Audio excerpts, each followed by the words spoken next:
So I think that it depends on how you look at it. I think there's a number of ways. Obviously, there's the kind of unfortunate numbers that we see, within kind of like the traditional newsrooms. But I think on the other hand, if you look at the number of outlets that are telling stories, whether that's blogs, whether that's social media outlets, and different people to follow who have become voices, even though they might not have traditional journalism backgrounds, I think that that has been another way that those voices are being heard, which just didn't have the tools available in previous means, where you had to have a lot of money or had to have access to an important outlet just to have your voice heard. So depending on which way you look at it, you could say that there's definitely a lot more voices, or there's a lot less if you're just looking at the kind of straight metrics of the way in which we've always measured it.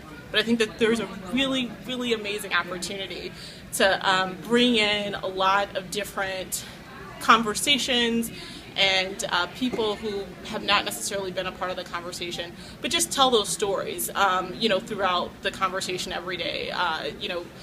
People were surprised a lot at Barack Obama just because that wasn't a story middle-class Black Americans who, a lot of us knew within our own lives, but wasn't necessarily visible within mainstream press. So why not integrate those stories in the everyday? And I think that that's something that we all been able to do with a lot of these voices being more visible through the different outlets.